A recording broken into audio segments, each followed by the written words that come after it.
शहर से दूर एक घने वीरान जंगल के बीच एक पुरानी टूटी-फूटी हवेली खड़ी थी जिसे लोग काली हवेली कहते थे।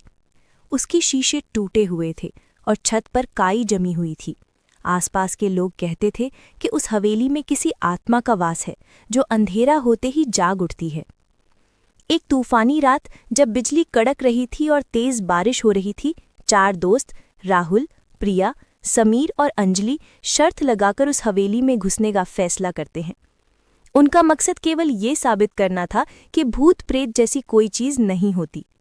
वे हवेली के दरवाजे पर पहुंचते हैं जो एक झटके में खुल जाता है, जैसे किसी ने उनके आने का इंतजार किया हो। अंदर घना अंधेरा था। जैसे ही वे पहली सीढ़ी पर पैर रखते हैं, एक अजीब सी ठंडी हवा उनके पास से गुजरती है। अंजलि डरकर प्रिया का हाथ पकड़ लेती है। अंदर के गलियारे में अजीबोगरीब परछाइयां नाच रही थीं। समीर की टॉर्च की रोशनी एक पुरानी पेंटिंग पर पड़ती है जिसमें एक गुस्सैल आंखों वाला चेहरा दिख रहा था। तभी पीछे से दरवाज़ा जोर से बंद होने की आवाज़ आती है। चारों के दिल जोर से धड़कने लगते हैं। राहुल हिम्मत करके आगे बढ़ता है, तभी उसे ऊपर की खिड़की से लाल चमकती हुई आंखें दिखाई देती हैं। वे आंखें उन्हें घूर रही थी। अंजलि जोर से चिल्लाती है, यहाँ कोई है। जैसे ही वे ऊपर की ओर देखते हैं, एक काली आकृति छत से नीचे सीढ़ियों की ओर आती दिखाई देती है। उसकी आंखें लाल थीं और वो भयानक तरीके से घूर रहा था। आकृति उनकी ओर बढ़ने लगी। उसकी आहट इतनी धीमी थी कि मानो वो हवा में तैर रही हो। राहुल, प्रिया, समीर और अंजलि अब जान बचाकर भागना चाहते थे, लेकिन उनके पैर जम गए थे। उन्हें एहसास हुआ कि वे एक ऐसी जगह आ गए हैं जहां से जिंदा वापस लौटना शायद नामुमकिन है। काली हवेली का रहस्य उन्हें अपनी गिरफ्त में ले चुका था। काली आकृति धीरे धीरे सीढ़ियों से नीचे उतर रही थी। उसकी लाल आंखें उन चारों पर टिकी थीं।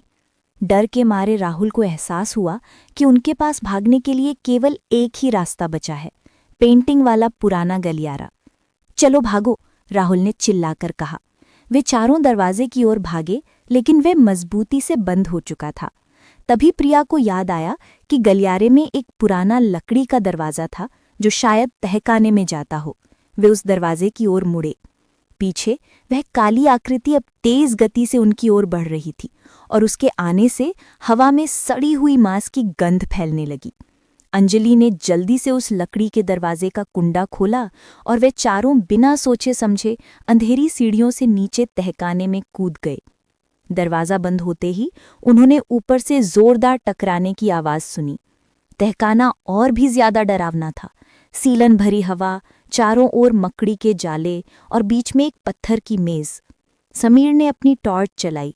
रोशनी जब मेज़ पर पड़ी तो उन्होंने देखा कि वहाँ एक पुरानी डायरी रखी है। राहुल ने कांपते हाथों से डायरी खोली। डायरी में लिखा था कि ये हवेली एक सनकी वैज्ञानिक की थी जो अपनी ही मृत्यु को चुनौती देने की कोशिश कर रहा था। आखिरी पन्ने पर लिखा था, बाहर का रास्ता खोजने की कोशिश मत करना। यहाँ से निकलने का केवल एक ही तरीका है। जब ये दरवाज़ा दोबारा खुलेगा तो कोई भी जिंदा वापस नहीं जाएगा। तभी तहखाने का दरवाज़ा धीरे धीरे चरमराते हुए ऊपर की ओर खुलने लगा। काली आकृति दरवाजे की चौखट पर खड़ी थी। इस बार आकृति शांत नहीं थी। उसका पूरा शरीर कंपकपी रहा था और उसकी लाल आंखें दुख से भरी थीं। आकृति ने मेज पर रखी डायरी की ओर इशारा किया और फिर अपनी उंगली से जमीन पर कुछ लिखा। आकृति ने जमीन पर लिखा, माफी, मुझे मुक्ति दो। प्रिया को लगा कि आत्मा उन्हें मारना नहीं चाहती बल्कि मदद मांग रही है। उसने डायरी उठाई और आखिरी पन्ने को आग लगा दी। जैसे ही डायरी जली, काली आकृति तेज रोशनी में बदल गई और कुछ ही पलों में हवा में गायब हो गई। दरवाज़ा पूरी तरह से खुल गया था और हवेली के अंदर का डरावना अंधेरा भी छटने लगा। चारों दोस्त धीरे धीरे बाहर निकले। बाहर अब भी बारिश थी, लेकिन हवा में डर की जगह शांति थी। वे जानते थे कि उन्होंने न सिर्फ एक आत्मा को मुक्ति दी, बल्कि मौत के मुंह से बाहर निकलने का रास्ता भी खोज लिया था।